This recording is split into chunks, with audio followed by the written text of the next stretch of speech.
اللہ وبرکاتہ۔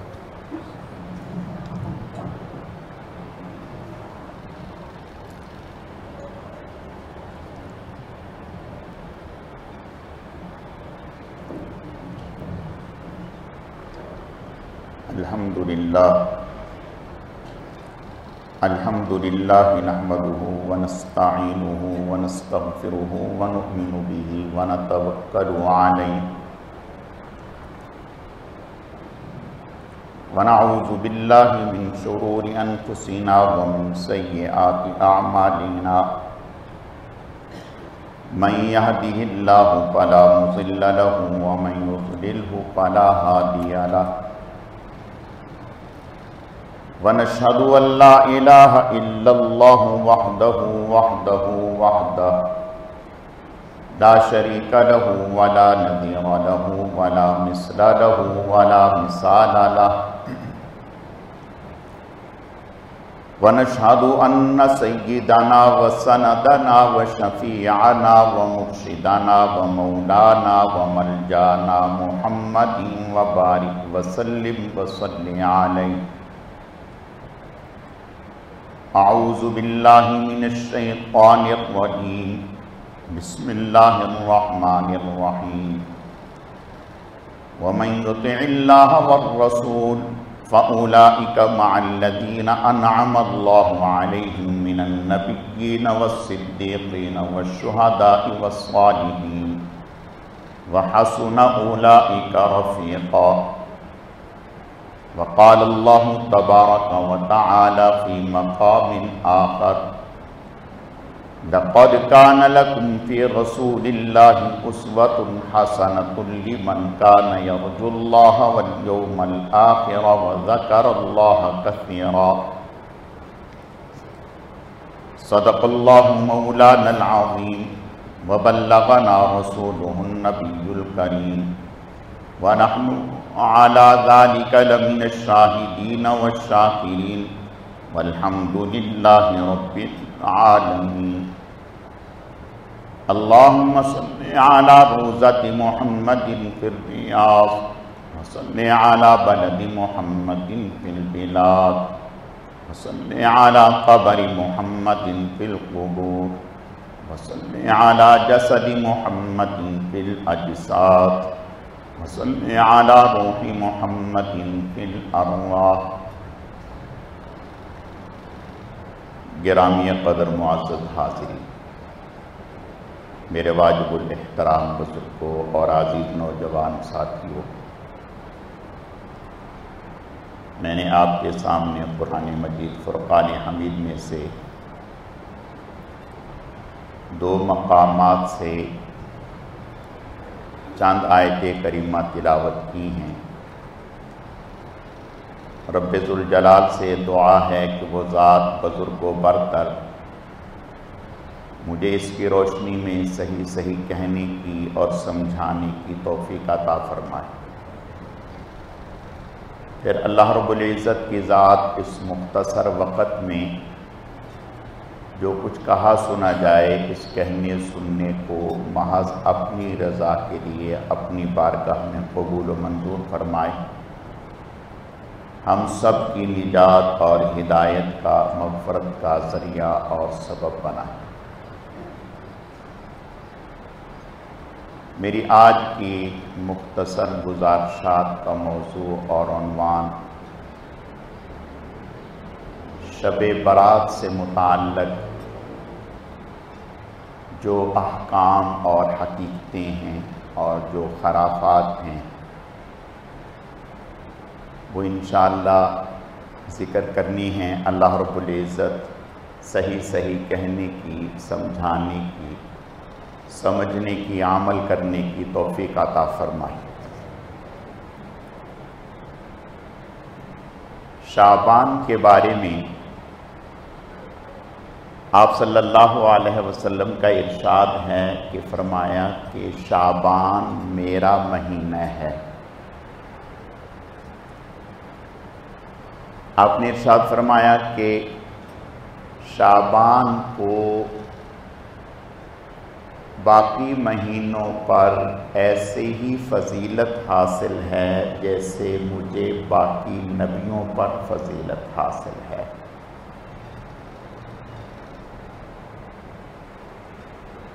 تو اس سے پتہ چلا کہ یہ مہینہ فضیلت والا ہے۔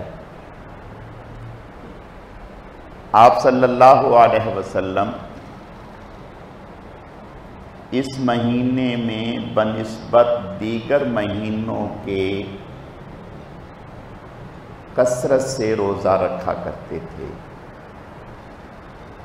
کبھی پورے مہینے کے بھی روزے رکھ لیتے، کبھی کچھ کم، لیکن جس قدر اس مہینے میں آپ صلی اللہ علیہ وسلم روزہ رکھتے اس قدر اور کسی مہینے میں نہیں۔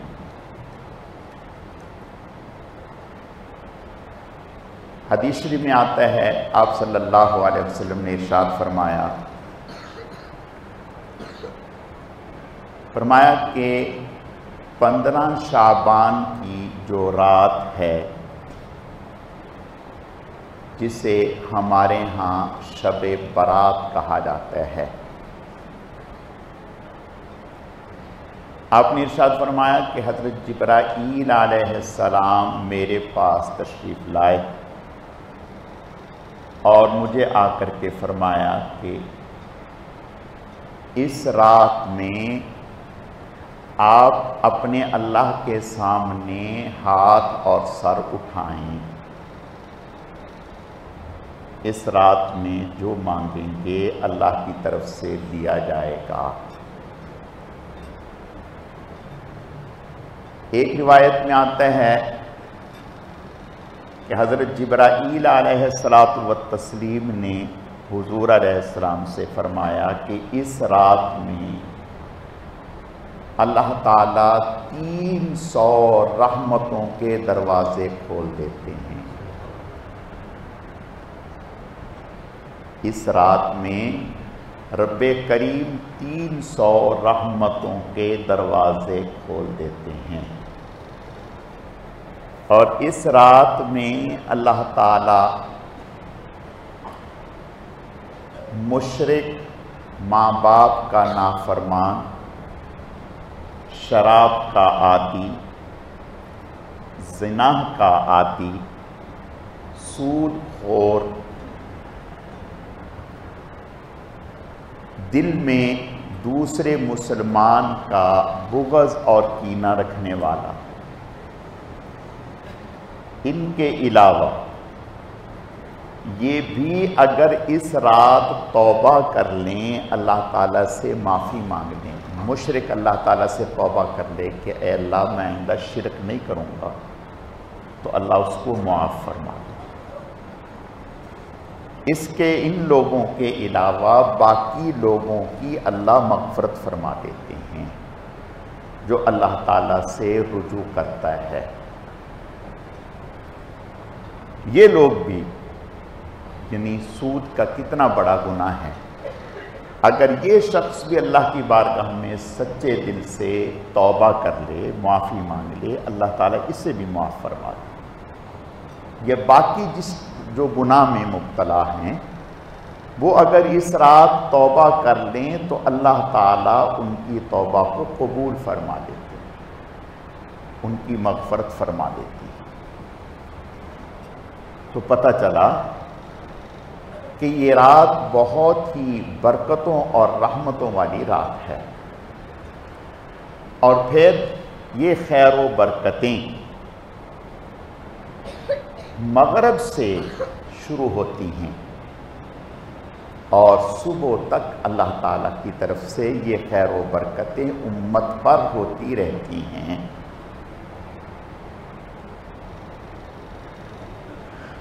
آسمان سے ندا آتی ہے، کوئی ہے توبہ کرنے والا، کوئی ہے مغفرت چاہنے والا، کوئی ہے بخشش چاہنے والا، لیکن شیطان ہمارا ازلی دشمن ہے، وہ ہمیں نیک کاموں کے ساتھ کچھ خرافات میں لگا دیتا ہے۔ اب خرافات کئی طرح کی، مختلف قسم کی خرافات جن کا حقیقت سے کوئی تعلق نہیں۔ مثلا چراغاں کرنا، یاد رکھیں ایک ہے آپ گھر میں عموماً جو لائٹیں جلاتے ہیں یا مسجد میں جو اکثر لائٹیں جلتی ہیں وہ جل رہی ہیں، ٹھیک ہے۔ ایک ہے اس رات کے لیے باقاعدہ سے لائٹیں لگانا، کمکمے لگانا، یہ ٹھیک نہیں ہے، یہ فضول خرچی ہے، ان کا اس رات سے کسی بھی اعتبار سے کوئی تعلق نہیں ہے۔ یہ رات کوئی جشن کی رات نہیں ہے، یہ تو عبادت کی رات ہے۔ عبادت میں اور جشن میں فرق ہوتا ہے۔ عبادت میں تو انسان کے اوپر گریہ ازاری ہوتی ہے، ندامت ہوتی ہے، متوجہ اللہ ہوتا ہے، اپنے گناہوں پر نادم اور شرمندہ ہو رہا ہوتا ہے، اللہ سے معافی مانگ رہا ہوتا ہے۔ اور جشن میں تو انسان اللہ کی طرف سے غفلت میں مبتلا ہوتا ہے۔ تو یہ جشن کی رات نہیں ہے، یہ تو عبادت کی رات ہے۔ لیکن ہم لوگوں نے، ہم سے مراد ہمارے معاشرے میں، اس رات کو جشن کے طور پر اور پھر آتش بازی اس رات میں ہوتی ہے، اس میں بہت سارے سنجیدہ لوگ اس سے اجتناب کرتے ہیں، لیکن بچے پھر بھی اس کام میں لگتے ہیں۔ یاد رکھیں یہ تو کھلی فضول خرچی، ضیاء، مال کا ضیاء، اس کے علاوہ ایذائے مسلم ہے۔ اگر کوئی بیمار ہے، کوئی عبادت میں لگا ہوا ہے، کسی اور نیک کام میں لگا ہوا ہے، تو جب ہم یہ کریں گے تو کتنے لوگوں کو اس سے تکلیف ہوگی، ایذا ہوگی۔ مال کی بربادی الگ اور ایذائے مسلم الگ، اور اس رات کا جو ایک اکرام تھا اس سے غفلت الگ۔ اللہ تعالی ہماری حفاظت فرمائے۔ پھر اسی طرح بعض لوگ یہ سمجھتے ہیں کہ اس رات جو سال کے دوران انتقال کرنے والے اعزاء اقربا ہیں ان کی روحیں گھروں پر آتی ہیں، ان کی روحیں گھروں پر آتی ہیں۔ چنانچہ اس خیال سے لوگ حلوہ پکاتے ہیں، اچھے اچھے کھانے پکاتے ہیں اور ان کے لیے نیاز کا انتظام کرتے ہیں۔ یاد رکھیں حلوہ پکانا کوئی مذائقہ نہیں ہے، کوئی بھی نعمت پکانا کوئی مذائقہ نہیں ہے، لیکن کسی چیز کو کسی رات کے ساتھ یا کسی مہینے کے ساتھ خاص کر لینا اور ضروری سمجھنا، اور یہ کہ اس کے بغیر ہماری شب برات ہی نہیں ہوئی، یہ صحیح نہیں، یہ گناہ ہے، یہ جائز نہیں ہے، اس سے اجتناب کرنا چاہیے۔ اور ہمارے ہاں حلوہ تو لازمی ہے، نہیں میرے عزیزو، اس کا دین سے کوئی تعلق نہیں۔ اللہ تعالیٰ دل چاہ رہا ہے کہ کسی وقت بھی کھا لیں، لیکن اس کے ساتھ خاص کرنا یہ صحیح ہے۔ آپ صلی اللہ علیہ وسلم اس رات میں زندگی میں ایک مرتبہ آپ صلی اللہ علیہ وسلم قبرستان تشریف لے گئے۔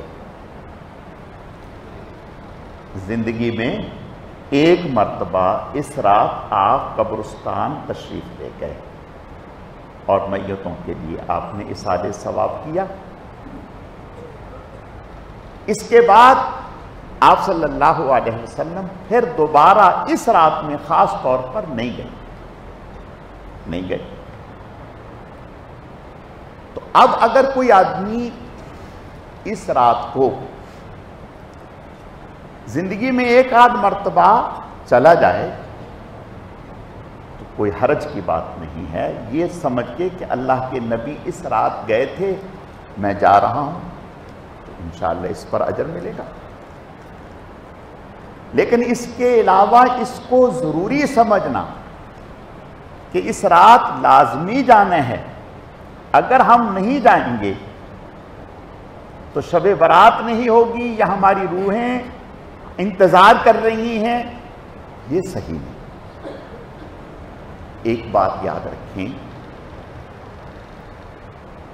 اللہ تعالی ہمارے علماء کو، محدثین کو، فقہاء کو بہت ہی جزائے خیر عطا فرمائے.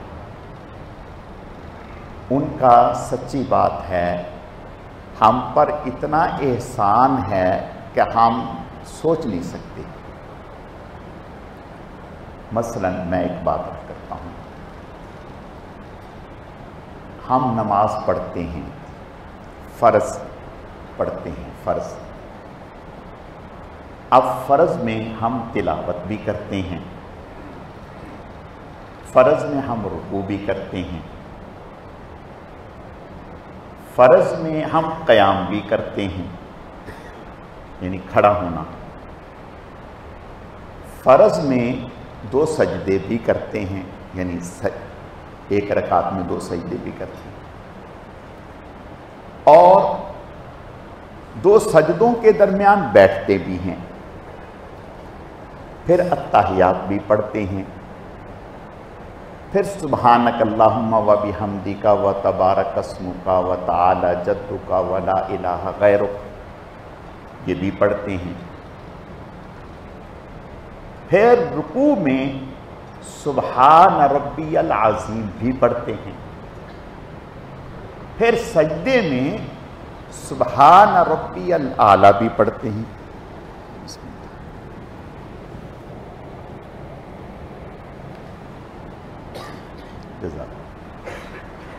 سبحان ربی الاعلی بھی پڑھتے ہیں، پھر آخری التحیات میں درود شریف بھی پڑھتے ہیں، رب جعلنی مقیم الصلاۃ یہ بھی پڑھتے ہیں، یا اللہم انی ظلمت بھی پڑھتے ہیں. اب یہ سارے اعمال کرتے ہیں.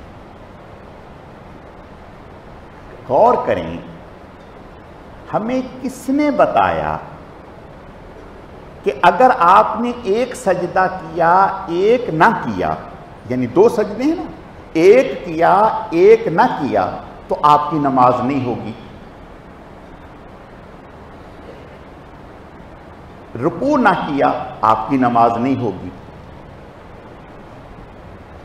قیام نہیں کیا، اگر قیام کرنے کی قدرت ہے، کھڑے ہونے کی قدرت ہے، کھڑا ہو سکتا ہے، لیکن جان بوجھ کر کے وہ بیٹھ کے نماز پڑھ رہا ہے، نماز نہیں ہوگی. تلاوت نہ کی تو نماز کے اوپر فرق پڑے گا. اچھا، اب کسی نے اگر سبحان ربی العظیم نہیں کہا،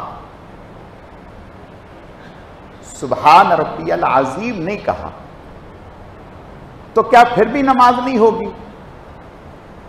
یا سبحان ربی العظیم کی جگہ سبحان ربی الاعلی کہہ دیا پھر بھی نماز نہیں ہوگی؟ یا کسی نے سبحانک اللہم و بحمدک نہیں پڑھا تو پھر بھی نماز نہیں ہوگی؟ بات سمجھ میں آ رہی ہے؟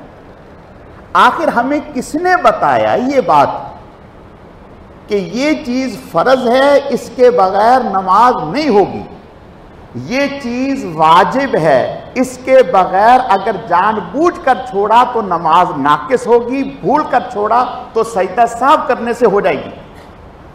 یہ چیز چھوڑی تو سجدہ سہو بھی کریں گے تو بھی نہیں ہوگی، نماز دوبارہ پڑھنی پڑے گی.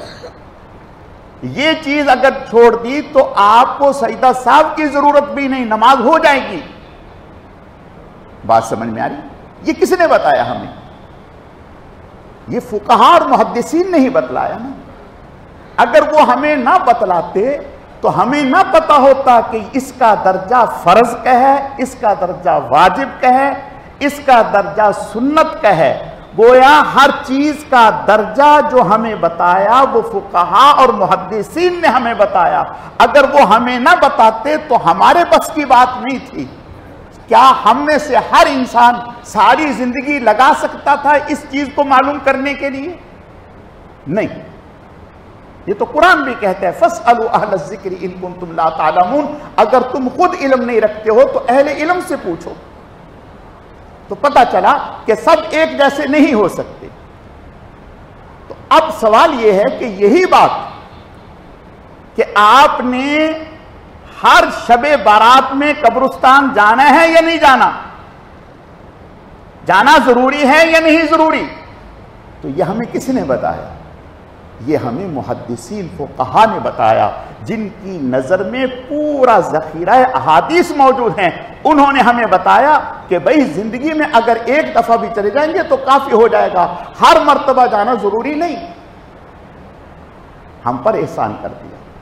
قرآن میں ہے مَن یشفع شفاعۃ حسنۃ یکن لہ نصیب منہا، جو کوئی اچھے کام کی سفارش کرتا ہے تو اس کو سفارش کرنے پر اجر و ثواب اللہ دیتے ہیں۔